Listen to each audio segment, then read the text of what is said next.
साहित्य किरदार talks channel पर आप लोगों से एक बार फिर मुखातिब हूँ मैं पूनम कांडपाल। आप सभी का स्वागत है। आज जिस किरदार की मैं चर्चा कर रही हूँ उससे पहले आप जरा उन लोगों को अपने मन में ले आइए जो साहूकारों के चुंगल में फंसकर जीवन को होम कर देते हैं। साहूकारी प्रथा गाहे बगाहे आज भी हमारे समाज में कहीं न कहीं दिख ही जाती है। यह कहानी कुछ वैसी ही है, लेकिन पीड़ित महिला की नेक नियति उसे उबारती है और अंत भला तो सब भला के साथ ही कहानी का दी एंड होता है। कहानी है गुरुदेव रविंद्रनाथ टैगोर की। कहानी का नाम है भिकारिन।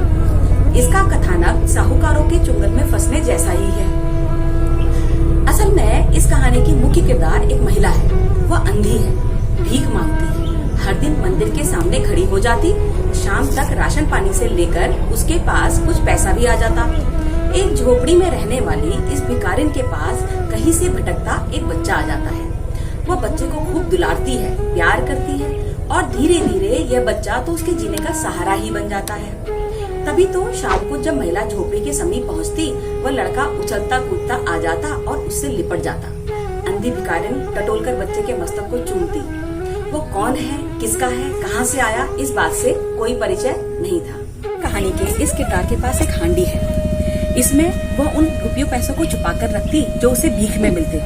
उसे जिंदगी से कोई शिकवा नहीं। गरीब को भला शिकवा भी क्या हो, कुछ पैसे मिल जाते हैं, खाने को भी पर्याप्त हो जाता है। एक बच्चा भी कहीं से आ गया, बहुत है इतना, और क्या चाहिए। संतोषम परम सुखम। वह महिला रात को बच्चे को वक्ष से लगाकर वहीं पड़ी रहती। प्रातःकाल होते ही उसको खिला पिलाकर फिर मंदिर के द्वार पर भीख मांगने चली जाती। अब चलिए कहानी के अगले पड़ाव पर। वही एक सेठ साहब है, बनारसी दास, बड़े धार्मिक। वह लोगों की जमा पूंजी अपने पास रखते हैं। कहा जाता है कि जरूरत पड़ने पर उन्हें लौटा भी देते हैं। अंधी को भी यह बात मालूम थी। इधर उसकी हांडी भी भर रही थी। चिंता थी कि चोरी न हो जाए। पहुंच गई सेठ साहब के पास। अपने शाही अंदाज में अंधी की हांडी मुनीम को देकर सेठ ने कहा, जमा कर लो। समय निकलता गया। अचानक अंधी के जीवन का सहारा बन चुका बच्चा भयानक रूप से बीमार हो गया। टूने टोटके बेकार हो गए। तभी ध्यान आया कि बड़े डॉक्टर साहब को दिखाया जाए। पैसे सेठ साहब के पास जमा थे ही। वह सेठ जी की कोठी पर जा पहुंची। बोली, सेठ जी, मेरी जमा पूंजी में से कुछ रुपया मिल जाए तो बड़ी कृपा हो।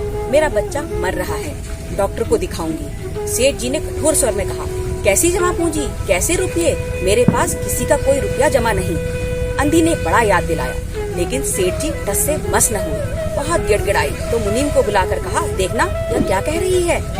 यहाँ भी वही हुआ जो कुटिल साहूकारों के यहाँ होता है। साफ कह दिया, इस नाम से किसी का कोई पैसा जमा नहीं। अंधी गिड़गिड़ाती रही। सेठ ने भगा दिया।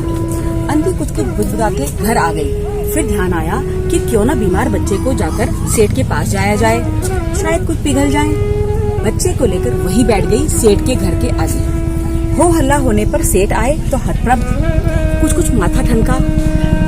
बच्चे से सेठ जी को यह कैसा जुड़ाव महसूस हुआ। हो न हो यह बच्चा उन्हीं का खोया हुआ बच्चा होगा। बोले, हर हालत में इसे बचाऊंगा। अंधी तो बेचारी गरीब थी। सेठ और अन्य लोगों के मनोहार पर 1-2 दिन बच्चे के साथ सेठ के यहाँ रही। बच्चा ठीक होने लगा तो दिल पर पत्थर रखकर लौट आई। लेकिन बच्चा जब ठीक हुआ तो उसने सबसे पहले अंधी को पुकारा, माँ। वह कहीं न दिखी तो उसने फिर आंखें बंद कर ली। धीरे धीरे बच्चा फिर बीमार होने लगा। सबने कहा, अब दवा कुछ नहीं करेगी, उसी औरत को बुलाओ। सेठ जी पहुँचे अंधी की झोपड़ी में और बोले, बुढ़िया, तेरा बच्चा मर रहा है। डॉक्टर निराश हो गए। रह रहकर तुझे पुकारता है। अब तू ही उसके प्राण बचा सकती है। चल और मेरे नहीं अपने बच्चे की जान बचा ले। अंधी ने उत्तर दिया, मरता है तो मरने दो, मैं भी मर रही हूँ।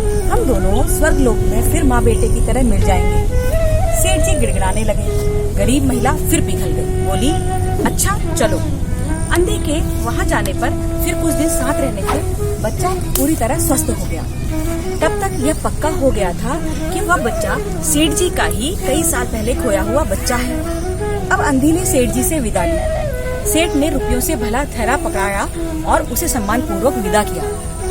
सेठ जी बोले, इसमें तुम्हारी धरोहर है, तुम्हारे रुपये, मेरा वह अपराध। अंधी बोली, ये रुपये तो मैंने तुम्हारे मोहन, जो कि बच्चे का नाम है, के लिए संग्रह किए थे, उसी को दे देना।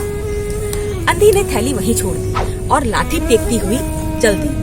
बाहर निकलकर उसने एक बार फिर घर की ओर देखा और चली गई। कहानी यहीं समाप्त होती है। अगर वह भिखारिन अड़ जाती कि नहीं यह बच्चा मेरा है, या सेठ कोई और जतन करता, या कुछ और होता, अगर वो जैसे कई किंतु परंतु के साथ खत्म हुई यह कहानी कई सवाल छोड़ती है, कई बातें मन में विचार करने को मजबूर करती है। लेकिन अंत में यही लगता है कि सचमुच वह भिखारिन औरत आज उस सेठ से कई गुना अमीर हो गई। रविंद्रनाथ टैगोर ने ऐसी कई कहानियां लिखी हैं। तो मित्रों, कैसा लगा आपको भिखारिन का यह किरदार, हमें बताइएगा।